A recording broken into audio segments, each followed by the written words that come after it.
నిన్న సాయంత్రం రాష్ట్ర ముఖ్యమంత్రి జగన్మోహన్ రెడ్డి గారి పైన ఆయన బస్సు యాత్ర సందర్భంగా విజయవాడలో చిన్న రాయి దాడి జరగటం జరిగింది.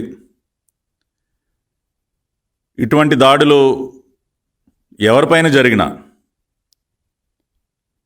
అది అత్యంత దురదృష్టకరం, బాధాకరం.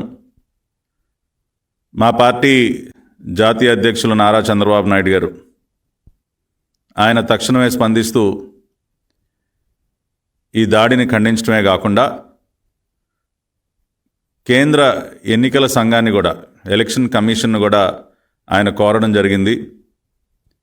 దీనిపైన తక్షణమే లోతైన దర్యాప్తు జరగాలి, నిష్పక్షపాతమైనటువంటి దర్యాప్తు జరగాలి. ఈ దాడి కుట్ర వెనక ఎవరున్నా సరే వారిని కఠినంగా శిక్షించాలి అని చెప్పి నారా చంద్రబాబు నాయుడు గారు కూడా తక్షణమే స్పందించి కేంద్ర ఎన్నికల సంఘాన్ని కూడా కోరడం జరిగింది. నిన్న ఒక్కసారి జరిగినటువంటి సంఘటనలు మనం ఒకసారి పరిశీలించినట్లయితే ముఖ్యమంత్రి గారి పైన ఈ సంఘటన జరిగినటువంటి కొన్ని నిమిషాల్లోనే వైఎస్ఆర్ కాంగ్రెస్ పార్టీ నాయకులు పెద్ద ఎత్తున తెలుగుదేశం పార్టీ పైన బురద జల్లే కార్యక్రమానికి శ్రీకారం చుట్టారు. తెలుగుదేశం పార్టీ ఏదో కుట్ర పన్నిందని, జగన్మోహన్ రెడ్డి గారికి వస్తున్నటువంటి ప్రజాదరణ చూసి ఓర్వలేక ఇటువంటి దుశ్చర్యలకు పాల్పడుతున్నారని, ఇంకా రకరకాలుగా నిరాధారమైనటువంటి ఆరోపణలు అనేక రకాలుగా మరి పెద్ద ఎత్తున నిన్న అనేక మంది చేయటం జరిగింది. ఇవాళ తెలుగుదేశం పార్టీ పక్షాన మేము స్పష్టంగా ఒక విషయాన్ని తెలియజేయదలుచుకున్నాం. తెలుగుదేశం పార్టీ గత 40 సంవత్సరాలకి పైగా తన రాజకీయ ప్రస్థానంలో ఏ రోజు కూడా, ఆ రోజున అన్న నందమూరి తారక రామారావు కానీ, ఆ తర్వాత నారా చంద్రబాబు నాయుడు గారు కానీ, మా యువ నాయకులు నారా లోకేష్ గారు కానీ ఎక్కడా కూడా ఎప్పుడూ కూడా హింసని ప్రేరేపించలేదు, ప్రజల్ని రెచ్చగొట్టలేదు. ఇటువంటి సంఘటనలకు ఏ రోజు కూడా కారకులు కాలేదు. ఇంకో పక్కన అటువంటి దాడులకి అనేక సార్లు గురైనటువంటి పార్టీ తెలుగుదేశం పార్టీ. అనేక రకాలైనటువంటి ఇటువంటి దుశ్చర్యలకి అనేక విధాలుగా బలైనటువంటి నాయకులు అనేక మంది తెలుగుదేశం పార్టీలో ఉన్నారు. అంతెందుకండి, గత 5 సంవత్సరాలుగా మీరు చూడండి, చంద్రబాబు నాయుడు గారి పైన స్వయంగా ఎన్నిసార్లు దాడి చేశారండి? జగన్మోహన్ రెడ్డి గారు ముఖ్యమంత్రి అయినటువంటి మొదటి 5-6 నెలల్లోనే ఆ రోజున చంద్రబాబు నాయుడు గారు అమరావతి రాజధాని పర్యటనకు వెళ్ళిన రోజున ఆయన ప్రయాణిస్తున్నటువంటి వాహనంపైకి కర్రలు రాళ్ళు విసిరేయలేదా? ఆ రోజున మేము ఈ దాడిని ప్రశ్నిస్తే సాక్షాత్తు రాష్ట్ర డీజీపీ గారు దానిని భావ ప్రకటన స్వేచ్ఛ కింద ఆ రోజున అభివర్ణిస్తే నిజంగా కూడా ప్రపంచం అంతా ఆశ్చర్యపోయింది. ఒక రాష్ట్ర ప్రభుత్వం రాష్ట్రంలో శాంతి భద్రతలు కాపాడాల్సినటువంటి ఒక డీజీపీ ఒక ప్రధాన ప్రతిపక్ష నాయకుడిపైన ఈ రకంగా కర్రలు రాళ్లతో దాడి చేస్తే చర్యలు తీసుకోవాల్సింది పోయి దానిని భావ ప్రకటన స్వేచ్ఛ కింద ప్రకటించడం అనేది నిజంగా కూడా చాలా నిర్ఘాంతపోయాం. ఆ రోజున రాష్ట్ర ముఖ్యమంత్రి జగన్మోహన్ రెడ్డి గారు కనీసం నోరు మెదిపి ఒక్క మాట కూడా మాట్లాడలేదు. ఇది చాలా దురదృష్టమనో, ఇటువంటివి జరగకుండా నేను చూసుకుంటానో ఒక్క మాట కూడా జగన్మోహన్ రెడ్డి గారు ఆ రోజున మాట్లాడినటువంటి దాఖలాలు లేవు. ఆ తర్వాత ఈ మధ్యన నందిగామలో పర్యటిస్తూ ఉంటే చంద్రబాబు నాయుడు గారు మళ్ళీ ఇంకోసారి ఆయన పైన రాళ్లతో దాడి జరిగింది. ఆ రోజున చంద్రబాబు నాయుడు గారి ప్రధాన భద్రతా అధికారి ఆయన నుదుటిపైన గాయమైంది. తీవ్ర రక్తస్రావం అయింది. నిజంగా ఆ రోజున చంద్రబాబు నాయుడు గారికి తగలాల్సినటువంటి రాయి మరి సిఎస్ఓగా ఉన్నటువంటి మధు గారు, ఆయన దానిని అడ్డుకోవటంతో ఆయన నుదుటిపైన తీవ్ర గాయమయ్యి తీవ్రంగా రక్తస్రావం జరగటం జరిగింది. ఆ రోజున స్పందించారా ఈ రాష్ట్ర ముఖ్యమంత్రి గారు? ఇవాళ మేము అడుగుతా ఉన్నాం. నిన్న అన్ని రకాలుగా నిరాధారమైనటువంటి ఆరోపణలు చేస్తున్నటువంటి వైఎస్ఆర్ కాంగ్రెస్ పార్టీ ప్రజలను కూడా ఆలోచించమని అడుగుతా ఉన్నాం.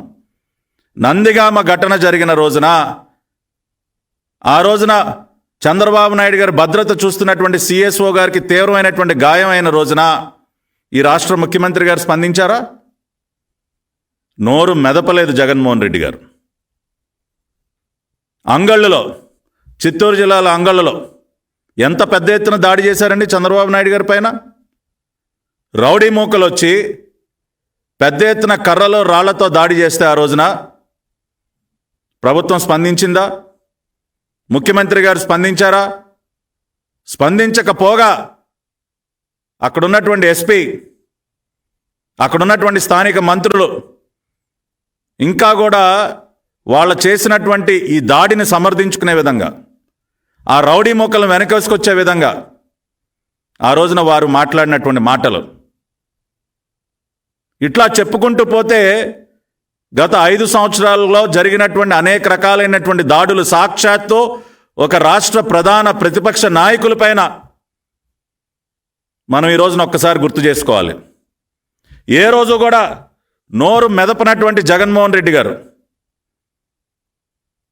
అంతెందుకండి, రాజకీయ పార్టీ నాయకులుగా చంద్రబాబు నాయుడు గారి పైన, నా పైన ఎన్నిసార్లు దాడి చేశారండి? నా కుటుంబం పైన 8 సంవత్సరాల వయసు ఉన్నటువంటి నా బిడ్డ ఇంట్లో ఉన్నప్పుడు నా ఇంటిని మొత్తం ధ్వంసం చేశారు.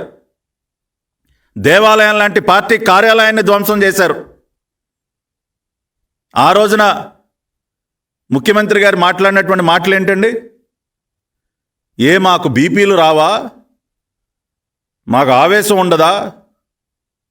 అదా ఒక రాష్ట్ర ముఖ్యమంత్రి గారు స్పందించేటటువంటి తీరు. ఆ రోజున ఇళ్ల మీద తెగబడి దాడులు చేస్తా, పార్టీ కార్యాలయాలని ధ్వంసం చేస్తూ ఉంటే మా వాళ్ళకి బీపీలు వస్తాయండి. ఇదా ఒక రాష్ట్ర ముఖ్యమంత్రి గారు స్పందించేటటువంటి తీరు. విజయవాడలో మా పార్టీ సీనియర్ నాయకులు, మాజీ కార్పొరేటర్ చెన్నుపాటి గాంధీ గారు, ఆయన పైన దాడి చేస్తే ఆయన చూపు పోగొట్టుకున్నారండి. ఆయన కంటి చూపు పోగొట్టుకున్నారు. ఆ రోజున స్పందించారా ఈ రాష్ట్ర ముఖ్యమంత్రి గారు? ఏ రోజు ఇట్లా చెప్పుకుంటూ పోతే ఒక గంట పాటు ఈ రాష్ట్రంలో జరిగినటువంటి దాడులు, ఎస్సీ ఎస్టీ బీసీ మైనారిటీలపైన జరిగినటువంటి దాడులు, ఏ రోజు కూడా బీసీ బాలుడు అమర్నాథ్ని పెట్రోల్ పోసి కాల్చి చంపేస్తే స్పందించినటువంటి రాష్ట్ర ముఖ్యమంత్రి గారు. ఇట్లా అనేక సంఘటనలు ఎప్పుడూ కూడా మాట్లాడినటువంటి రాష్ట్ర ముఖ్యమంత్రి నిన్న అకారణంగా తెలుగుదేశం పార్టీ పైన నిందలు మోపుతున్నారు. ఈ రోజున నిన్న జరిగినటువంటి సంఘటన ఒక్కసారి కనుక మనం పరిశీలించినట్లయితే ఎన్నో రకాలైనటువంటి అనుమానాలకి తావిస్తూ ఉంది. మనం గతంలో కూడా చూసాం. 2019 ఎన్నికలకు ముందు విశాఖపట్నం ఎయిర్పోర్టు వేదికగా నడిచినటువంటి కోడికత్తి డ్రామాని చూసాం మనం. ఒకసారి గుర్తు చేసుకోవాలి. ఆ రోజున కూడా విశాఖపట్నం ఎయిర్పోర్ట్లో ఏ రకమైనటువంటి అద్భుతమైనటువంటి డ్రామాకి తెరలేపారు.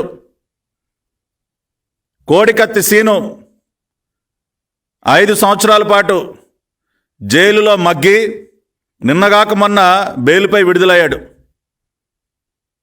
ఆ రోజున కూడా ముఖ్యమంత్రి గారు భుజానికి చిన్న గాయం అయితే విశాఖపట్నంలో ఉన్నటువంటి ఏ ఆసుపత్రికి వెళ్లకుండా హుటాహుటిన విమానం ఎక్కి హైదరాబాద్ వెళ్ళిపోయి అక్కడ ఒక ప్రైవేట్ ఆసుపత్రిలో చేరి అక్కడ కూడా ఏదో కుట్లేయించుకున్నటువంటి ఒక నాటకానికి తెరలేపి ఆ రోజున 2019 ఎన్నికల్లో ఒక రకమైనటువంటి రాజకీయ లబ్ధి పొందడం కోసం ఆ రోజున కోడికత్తి డ్రామా ఆడారు.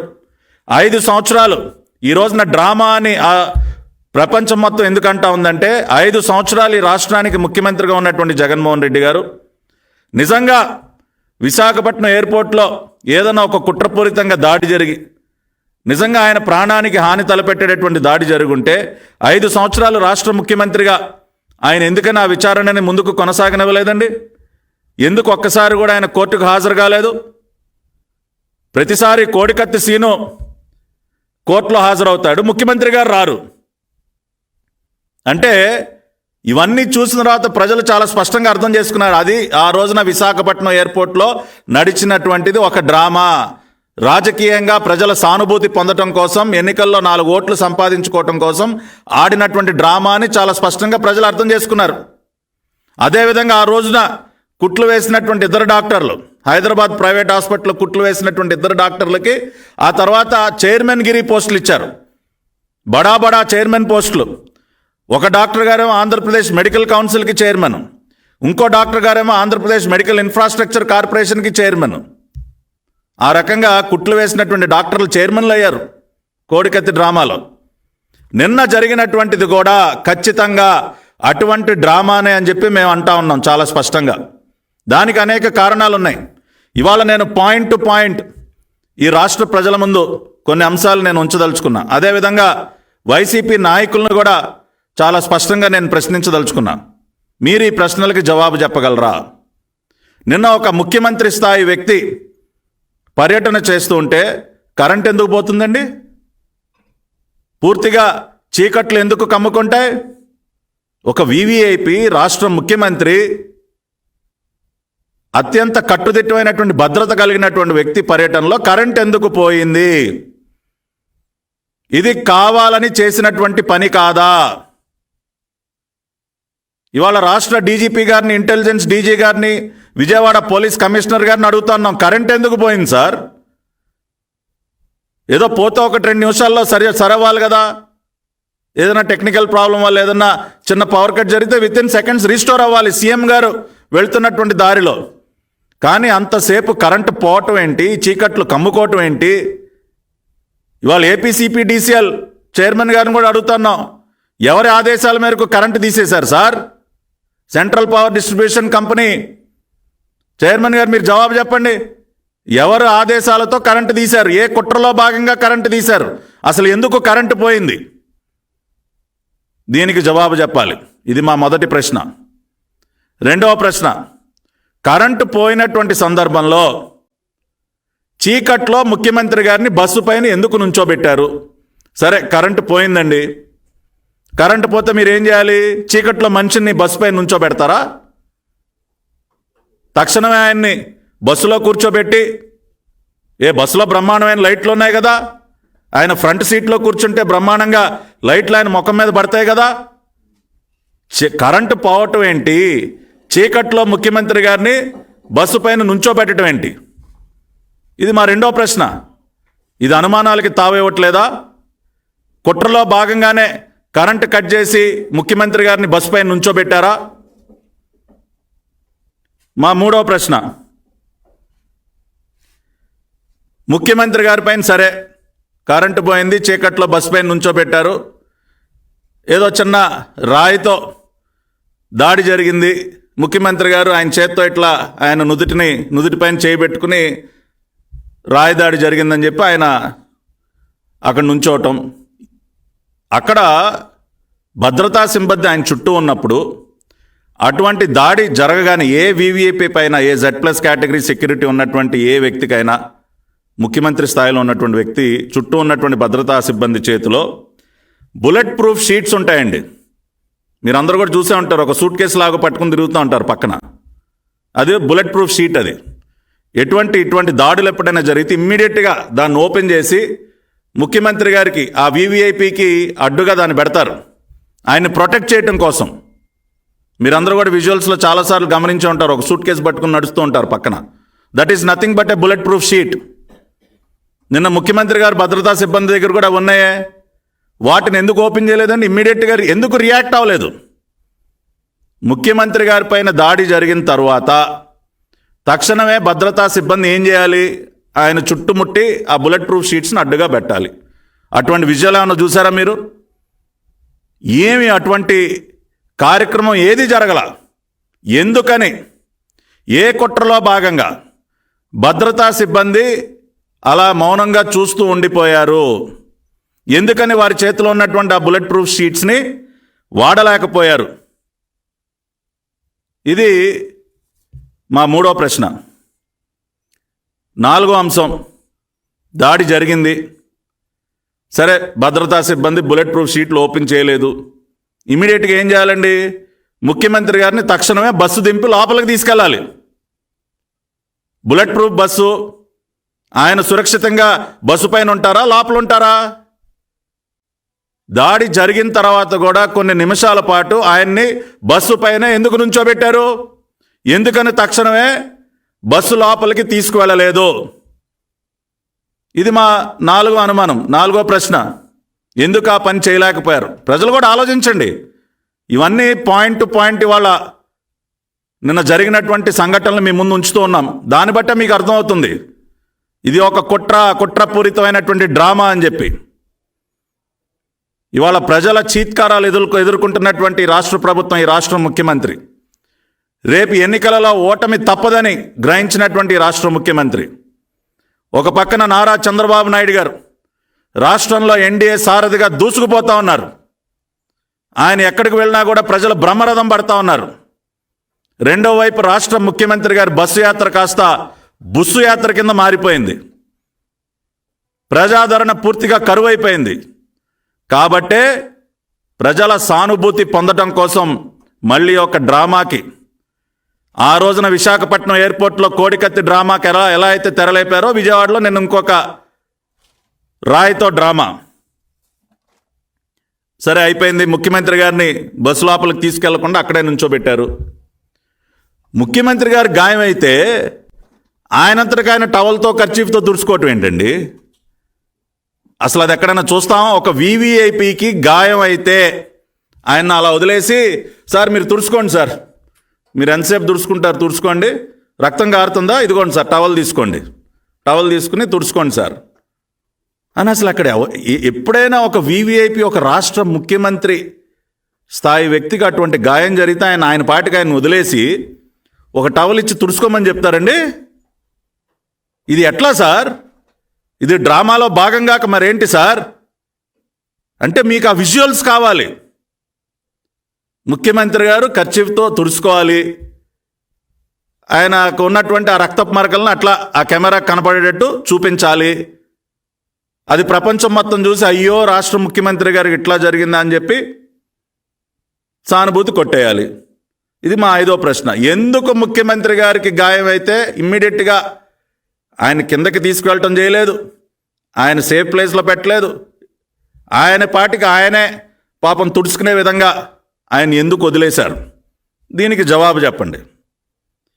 అదేవిధంగా మా ఆరో ప్రశ్న, సరే ముఖ్యమంత్రి గారిని ఆయన పాటికి ఆయన వదిలేశారు, ఆయన తుడుచుకున్నారు. ముఖ్యమంత్రి గారి కాన్వాయ్లో డాక్టర్స్ టీం ఉంటుంది, అంబులెన్స్ ఉంటుంది ఖచ్చితంగా. ఏం చేస్తూ ఉందండి అంబులెన్సు? ఎక్కడ దాచిపెట్టారు నేను అంబులెన్స్ని? ఇమ్మీడియట్గా ఎందుకు పెడతారండి? అసలు ముఖ్యమంత్రి గారి కాన్వాయ్లో అంబులెన్స్ దేనికి పెడతారు? ఇటువంటి సంఘటనలు జరిగినప్పుడు ఆయన్ని ఇమ్మీడియట్గా ఆయనకి ఫస్ట్ ఎయిడ్ చేసి తక్షణమే దగ్గరలో ఉన్నటువంటి ఒక ఆసుపత్రికి తీసుకువెళ్ళటానికి అంబులెన్స్ పెడతారు. అలంకారం కోసం పెట్టరు కదా, ఏదో కాన్వాయ్ ఇంకా ఇంత బారు కనపడాలని పెడతారు అంబులెన్సు. నిన్న ఎందుకని ఆ పని చేయలేదు మీరు? ముఖ్యమంత్రి గారు కాన్వాయ్లో అంబులెన్స్ ఉన్నప్పుడు ఇమ్మీడియట్గా ఆయన బస్సు దింపి అంబులెన్స్లో కూర్చోబెట్టి ఆయన హాస్పిటల్కి తీసుకువెళ్లకుండా ఆ రకంగా మళ్ళీ బస్సులోనే ఫ్రంట్ సీట్లో కూర్చోబెట్టి ఆయనకేదో ఒక ప్లాస్టర్ వేయటం, మళ్ళీ దాన్ని లైవ్ విజువల్స్ పెట్టడం, ఆ రకంగా ఎందుకు చేయవలసి వచ్చింది? అంబులెన్స్ని ఎందుకు మీరు ఉపయోగించుకోలేకపోయారో దీనికి జవాబు చెప్పండి. మా ఏడో ప్రశ్న, అసలు ముఖ్యమంత్రి గారి పర్యటనల్లో మీరు మీడియాని ఎందుకు అలౌ చేయట్లేదండి? ఎందుకు ఇతర మీడియాని అలౌ చేయట్లేదు మీరు? అంటే ఇటువంటి డ్రామాలన్నీ బయటపడతాయనా? ఇటువంటి కుట్రలన్నీ ప్రపంచానికి తెలిసిపోతాయనా? ఎందుకు మీరు కేవలం మీ ఛానల్ మీకు సంబంధించిన మీడియాని తప్పితే ఇతర మీడియాని మీరు ఎందుకు అలౌ చేయట్లేదు? ఈ ప్రశ్న మేము ఎందుకు అడుగుతా ఉన్నామంటే, నిన్న మీరు రిలీజ్ చేసినటువంటి ఫుటేజ్ ఏదైతే ఉందో, మీ సాక్షి ఛానల్, మీ అఫీషియల్ ఛానల్లోనే మీరు ఒక వీడియోని పోస్ట్ చేశారు, ఒక వీడియోని ప్లే చేశారు. దానిలో ఫస్ట్ విజువల్లోనేమో ఆయనకి ఒక గజమాల, నిన్న ప్రపంచం అంతా కూడా చూశారు, ఆ వీడియో చాలా వైరల్ అయింది. ఒక గజమాల వేస్తున్నట్టుంది.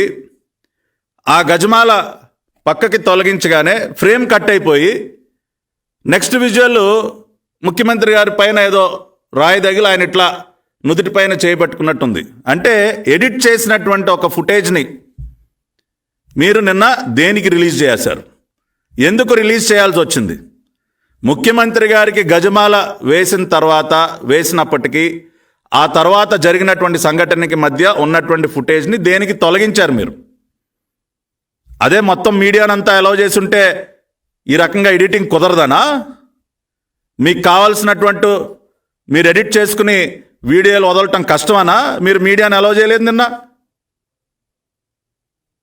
ముఖ్యమంత్రి గారు పర్యటనలో పోలీస్ డిపార్ట్మెంట్ డ్రోన్స్ని పెట్టి మరీ మొత్తం అన్ని ఆ సరౌండింగ్స్ అన్నీ కూడా పరిశీలిస్తారు. మరి అటువంటి డ్రోన్స్ అన్నీ ఏమయ్యాయండి? ఆ విజువల్స్ అన్ని ఎక్కడ దాచిపెట్టారు?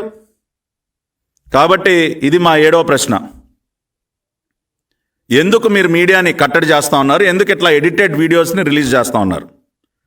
అన్నిటికంటే ఆశ్చర్యకరమైనటువంటి విషయం ఏంటంటే, దాడి జరిగినటువంటి 10-15 నిమిషాల్లోనే ఇదిగోండి ఈ రకంగా ప్లకార్డులు పట్టుకుని రోడ్డు మీద ధర్నాలు ప్రారంభించేశారు. చంద్రబాబు నాయుడు గారు బాధ్యులంట, తెలుగుదేశం పార్టీ బాధ్యులంట ఈ ఘటనకి. అసలు 10-15 నిమిషాల్లో ఈ పోస్టర్లు ఎలా తయారైపోయినాయండి? ఫ్లెక్సీలు ఎలా ప్రింట్ అయిపోయినాయి? రాత్రి 9:30కి మీరు 10-15 నిమిషాల్లో పోస్టర్లతో రెడీ అయిపోయారు. ఇది డ్రామా, ఇది కుట్రగాక ఏంటి సార్ ఇది? అంటే ముందుగానే మీరు చక్కగా పోస్టర్లు ప్రింట్ వేయించుకుని పెట్టుకున్నారు, బ్యానర్లు ప్రింట్ వేయించి పెట్టుకున్నారు. ఒక స్క్రీన్ ప్లేలో భాగంగా, ఒక డ్రామాలో, ఒక నాటకంలో ఎవడి పాత్ర ఎవరు ఏ విధంగా పోషించాలో ముందుగానే మీరు సిద్ధం చేసి పెట్టుకున్నారు. అరే బాబు, దాడి జరుగుతుంది, దాడి జరిగిన తర్వాత ముఖ్యమంత్రి గారిని మేము బస్సు పైన అలాగే నుంచోబెడతాం, ఆయన ప్రపంచం ముందు ఆయన రక్తం తుడుచుకుని మన కెమెరాలకి ఆ రక్తాన్ని ఇట్టు చూపిస్తారు. ఆ తర్వాత ఆయన అంబులెన్స్ ఎక్కకుండా మళ్ళీ బస్సులోనే కూర్చోబెడతాం. బస్సులో కూర్చోబెట్టి మళ్ళీ డాక్టర్ గారు వచ్చి ఒక టేప్ వేస్తారు. మళ్ళీ మనకు కావాల్సినటువంటి వీడియోలు మనం తీసుకుందాం. ఆయన బస్సులో కూర్చుని టేప్ వేయించుకున్న తర్వాత ఆయన కాస్త అట్లా ముందుకు జరగగానే మీరు పోస్టర్లు తీసుకుని రెడీ అయిపోండి, రోడ్డుకి అడ్డంగా కూర్చోండి, బ్యానర్లు చూపించండి, తెలుగుదేశం పార్టీ పైన బురద చల్లండి. అంటే సీన్ టు సీన్, కరెంటు తీసేయటం దగ్గర నుంచి రోడ్డు పైన ధర్నాకి కూర్చునే వరకు ఎంత బ్రహ్మాండంగా అసలు ఈ నాటకాన్ని రక్తిగట్టించారు సార్ మీరు. అద్భుతం. ఇది సామాన్యమైనటువంటి విషయం. ఆరితేరిపోయారు మీరు ఇటువంటి నాటకాల్లో. విశాఖపట్నం కోడికత్తి డ్రామా ఎక్స్పీరియన్స్ మనకు ఉంది కదా. అందుకని ప్రజలు కూడా ఆలోచించండి, ఇది ఎలా సాధ్యం? 10-15 నిమిషాల్లో బ్యానర్లు, పోస్టర్లు ఎలా రెడీ అయిపోయాయో కూడా ప్రజలు ఒక్కసారి ఆలోచించాలి. అదేవిధంగా ఇవాళ వాళ్ళ అవినీతి బురద పత్రికలో ముఖ్యమంత్రి గారి పైన హత్యాయత్నం, లోతైనటువంటి గాయం అని పెద్ద పెద్ద బ్యానర్ ఐటమ్స్, హెడ్లైన్స్. నిజంగా అంత తీవ్రమైనటువంటి గాయం ఆయనకి జరిగి హత్యాయత్నం స్థాయిలో ఆయనకి గాయాలైతే ఆయన చేతులు ఊపుకుంటే మళ్ళీ ఇంకొక 1.5 గంటల పాటు ఆ కేసరపల్లి ఏరియా ఆయన బస చేసే ప్రాంతం వరకు ఏ రకంగా యాత్రను కొనసాగిస్తారండి? నిజంగా ఆయనకు అంత తీవ్రమైనటువంటి గాయం అయ్యి, కుట్లు పడే స్థాయిలో ఆయనకి గాయం అయ్యి తీవ్రంగా రక్తస్రావం జరిగితే ఆయన ఆ ఘటన జరిగిన తర్వాత ఇంకా 1.5-2 గంటల పాటు ఏ రకంగా యాత్ర కొనసాగించగలిగారు? అది సాధ్యమేనా? మీరు పెట్టినటువంటి హెడ్లైన్కి నిన్న జరిగినటువంటి ఆ సంఘటన ఇప్పుడు ఏదైతే నేను ప్రస్తావించానో ఈ రెండు ఏమన్నా కొద్దిగా పొంతన కుదురుతున్నాయి రెండింటికి? అసలు ఒక మనిషికి ఎలా సాధ్యం? 1.5-2 గంటల పాటు యాత్రని ఏ విధంగా కొనసాగించారు? ఇది మా 9వ ప్రశ్న. చివరగా మా 10వ ప్రశ్న. నిన్న ఇవాళ ఇంకొక ఫోటోగ్రాఫ్ అండి ఈ సాక్షి దినపత్రికలో. ఆ ఫోటో ఏంటంటే ఇంకా ఆశ్చర్యం కలిగింది నాకు. ముఖ్యమంత్రి గారు ఆపరేషన్ థియేటర్లో ఆయన బెడ్ పైన పడుకుని ఉన్నారు. మనం సినిమాల్లో చూస్తాం కదండి, పైనుంచి పెద్ద పెద్ద లైట్లు ఇలా పెట్టి ఆయనకు ఒక గౌన్ తొడిగేశారు. ఆయన బెడ్ పైన పడుకుని ఉన్నారు. డాక్టర్లు ఏదో చేస్తున్నారు, దాని ఫోటో. అసలు హౌ ఈజ్ దిస్ పాసిబుల్ అండి?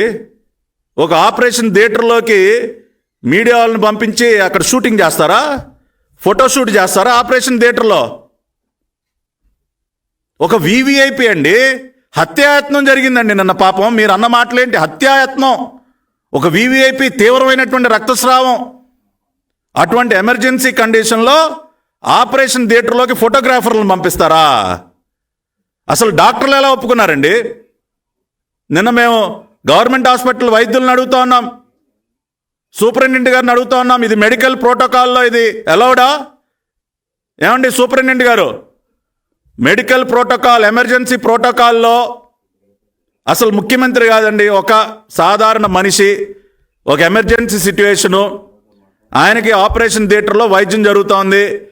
మీరు కెమెరాలో వీడియోగ్రాఫర్లను పంపించి అరే బాబు షూటింగ్ చేసుకోండి అని చెప్తారా? ఇది ఏ విధంగా సాధ్యం అండి? ఇది డ్రామా కాకపోతే ఇంకేంటి? ఆ రకంగా ఒక ఫోటోషూట్ ప్రపంచంలో ఇంతకుముందు ఎప్పుడూ జరగని విధంగా విజయవాడ గవర్నమెంట్ హాస్పిటల్ ఆపరేషన్ థియేటర్లో ఒక ఫోటోషూట్ చేసేశారు. డ్రామా కాబట్టి అది సాధ్యమైంది.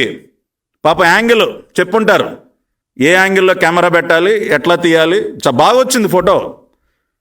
ఆ సాక్షి ఫోటోగ్రాఫర్ ఎవరో కానీ, బాబు నువ్వు బాగా తీసావా, యూ హ్యావ్ సమ్ టాలెంట్, నీ టాలెంట్కి మా అభినందనలు, పనికొస్తావు. సో ఆ రకంగా అది ఎట్లా సాధ్యమైంది?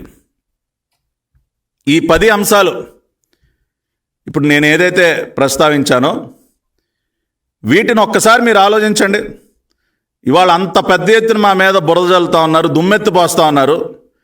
ఈ 10 ప్రశ్నలని ఒక్కసారి రాష్ట్రంలో ఉన్నటువంటి ప్రతి ఒక్కరు ఒక్కసారి ఆలోచించండి. మీకు ఇది డ్రామా అనిపిస్తుందా లేదా? చాలా స్పష్టంగా చెప్తా ఉన్నాం, ఖచ్చితంగా ఇది రేపు ఎన్నికలలో సానుభూతి పొందడం కోసం, కొన్ని ఓట్లు సంపాదించుకోవటం కోసం, రేపు డిపాజిట్లు కూడా రానటువంటి పరిస్థితుల్లో ముఖ్యమంత్రి గారు, ఆయన సిబ్బంది, ఆయన టీము మొత్తం ఆడినటువంటి ఒక అద్భుతమైనటువంటి డ్రామా. నేను ఇంకొక చిన్న విన్నపం కూడా చేయదలుచుకున్నా. అయ్యా జగన్మోహన్ రెడ్డి గారు, మీరు ఒక్క ఛాన్స్ అడిగారు, రాష్ట్ర ప్రజలు ఇచ్చేశారు. దయచేసి ఇటువంటి రిస్కులు తీసుకోబాకండి సార్. ఎందుకు ఇంత రిస్క్ మీకు? ఇటువంటి డ్రామాలు ఆడటం అవసరమా?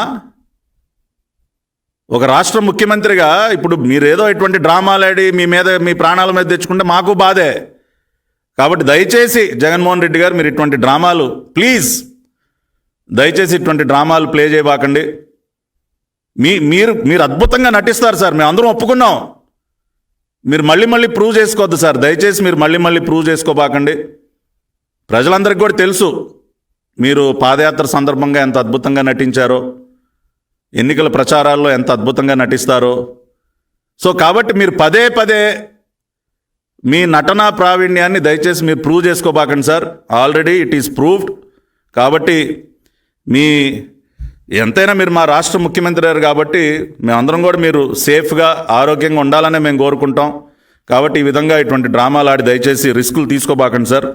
అదేవిధంగా నిన్న మా పార్టీ జాతీయ అధ్యక్షులు నారా చంద్రబాబు నాయుడు గారు కేంద్ర ఎన్నికల సంఘాన్ని కూడా కోరారు, తక్షణమే దీనిపైన లోతైనటువంటి విచారణ జరిగి తీరాలి. ఎన్నికల కమిషన్ ఇమ్మీడియట్గా స్పందించాలి. ఈ రాష్ట్ర డీజీపీని, ఇంటెలిజెన్స్ డీజీని, విజయవాడ పోలీస్ కమిషనర్, ఈ ముగ్గురిపైన కూడా కఠినమైనటువంటి చర్యలు తీసుకోవాలి. ఎందుకంటే how can they be so irresponsible అండి? ఒక రాష్ట్ర ముఖ్యమంత్రి గారి పర్యటనలో కరెంటు పోతుందా? చీకట్లో ఆయన తిప్పుతారా? ఏం చేస్తూ ఉన్నారు? డీజీపీ ఏం చేస్తూ ఉన్నారు? ఇంటెలిజెన్స్ డీజీ ఏం చేస్తూ ఉన్నారు? విజయవాడ సిపి ఇవాళ ఏదో అంతా అయిపోయిన తర్వాత ఏదో వెళ్ళి ఆయన అక్కడ అన్నీ చూస్తూ ఉన్నాడంట. కాబట్టి వీళ్ళు ఆ పదవుల్లో కొనసాగటానికి అనర్హులు. తక్షణమే ఎలక్షన్ కమిషన్ వారిని ఆ పోస్టుల నుంచి తప్పించాలి. అదేవిధంగా దీనిపైన లోతైనటువంటి విచారణ జరగాలి. ఈ కుట్ర, ఈ డ్రామా వెనుకున్నటువంటి వారెవరో కూడా వారందరినీ కూడా కనిపెట్టాలని చెప్పి కూడా మేము కేంద్ర ఎన్నికల సంఘాన్ని కోరటం జరిగింది. అదేవిధంగా ఇంకొక విజ్ఞప్తి కూడా చేస్తున్నాం. తెలుగుదేశం పార్టీ కుటుంబ సభ్యులకే కాకుండా రాష్ట్ర ప్రజలందరికీ నిన్న సాయంత్రం నుంచి అనేక రకాలుగా రెచ్చగొట్టే ప్రయత్నాలు చేస్తూ ఉన్నారు వైసీపీ నాయకులు. దయచేసి ఎవరూ కూడా వారు ఎంత రెచ్చగొట్టినా సరే మనం ఎవరు కూడా సంయమనం కోల్పోవద్దు. తెలుగుదేశం పార్టీ ఎప్పుడూ కూడా ఇటువంటి హింసాత్మక కార్యక్రమాలను ప్రోత్సహించదు, అటువంటి వాటిలో పాల్గొనదు. అటువంటి వాటికి ఎప్పుడు కూడా మనం దూరంగా ఉంటాం. కాబట్టి వైసీపీ వాళ్ళు వేస్తున్నటువంటి ట్రాప్లో పడబాకండి. వాళ్ళు రెచ్చగొడతారు, అనేక రకాలుగా మాటలంటారు. కానీ ఇప్పుడు ఏ విధంగా అయితే మనం వాస్తవాలు తెలియజేసాం రాష్ట్ర ప్రజలకి, ఆ విధంగా వాస్తవాలు మాట్లాడదాం. అంతేగాని ఎక్కడా కూడా మనం సంయమనం కోల్పోయి వాళ్ళు ఏదో అన్నారని చెప్పి మనం కూడా వాళ్ళకి కావాల్సింది ఏంటంటే ఏదో ఒక డిస్టర్బెన్స్ క్రియేట్ చేయాలి. అంటే సానుభూతి పొందటమే కాకుండా ఎన్నికల సందర్భంగా ఒక రకమైనటువంటి అశాంతి వాతావరణాన్ని సృష్టించాలి. ఒక రకమైనటువంటి డిస్టర్బెన్స్ని క్రియేట్ చేసి ఈ ఎన్నికల ప్రక్రియ సజావుగా జరగకుండా చేయాలి. ఒక law and order situation create చేయాలన్న కుట్ర కూడా దీని వెనుక ఉంటుంది. కాబట్టి దయచేసి మనం దానిని కూడా అర్థం చేసుకోవాలని చెప్పి మిమ్మల్ని అందరినీ కూడా కోరుతూ మరి వాస్తవాలన్నీ గమనించాలని విజ్ఞప్తి చేస్తూ, వైసీపీ నాయకులు మా మీద బురద జల్లుతున్నటువంటి ఈ వైసీపీ నాయకులు ఎవరైతే ఉన్నారో మేము అడిగినటువంటి ఈ 10 ప్రశ్నలకి మీరు జవాబు చెప్పండి. నిన్న జరిగింది ఒక డ్రామా కాదని చెప్పి ప్రూవ్ చేసుకుంటే మంచిది. లేదంటే ఇప్పటికే సోషల్ మీడియా అంతా విపరీతంగా వైరల్ అయిపోయింది. అందరూ కూడా ప్రతి ఒక్కళ్ళు కోడికత్తిని గుర్తు చేసుకుంటా ఉన్నారు.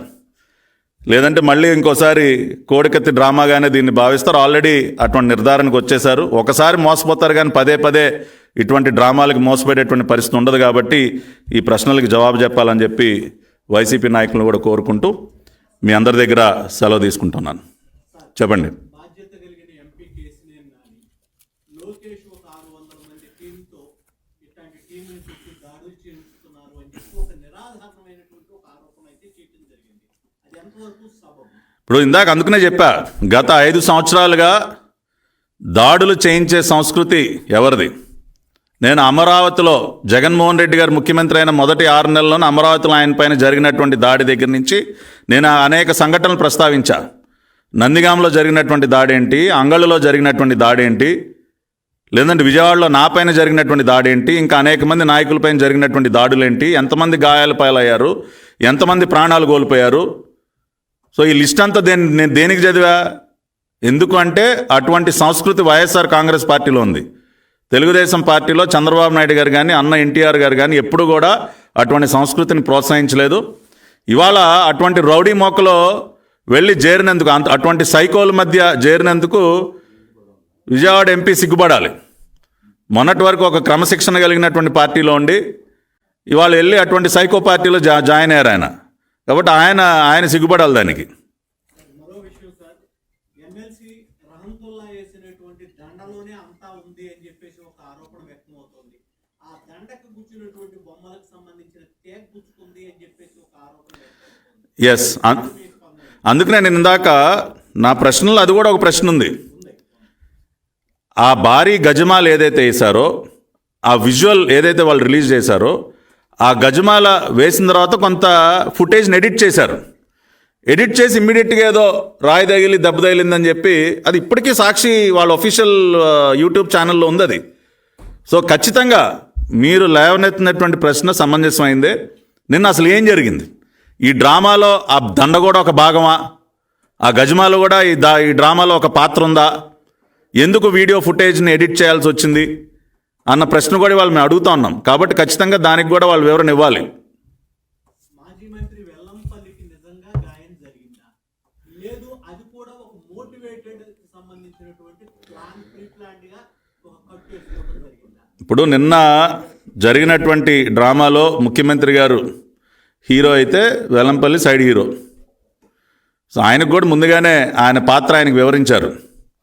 ఇదిగో నిన్న ఈ సీన్ జరుగుతుంది, ఈ సీన్ జరిగిన తర్వాత మీరు కూడా అమ్మా అని ఇట్లా పక్కకు ఒరగాలి, మీరు కూడా ఇట్లా చేయిబెట్టుకోవాలి, మీరు కూడా ఈ రకంగా చేయాలి. మొత్తం స్క్రిప్ట్ తాడేపల్లి ప్యాలెస్లో ఆ స్క్రిప్ట్ తయారు చేయడంలో డెఫినెట్గా వాళ్ళకి చాలా ఎక్స్పర్టైజ్ ఉందండి. ముందుగా ఎవరి పాత్రలు ఏంటనేది ఎవరి స్క్రిప్ట్ కాగితం వాళ్ళకి ఇచ్చేస్తారు. ఇచ్చిన తర్వాత అద్భుతంగా ఎవరి పాత్రలు పోషిస్తారు. అలా పోషించకపోతే ప్రమాదం అక్కడ. కాబట్టి మంచి ట్రైనింగ్ అనేది ఉంటుంది. ఆ రకంగా వెల్లంపల్లి గారు కూడా ఆయన పాత్రను ఆయన అద్భుతంగా పోషించారు నిన్న నాటకంలో.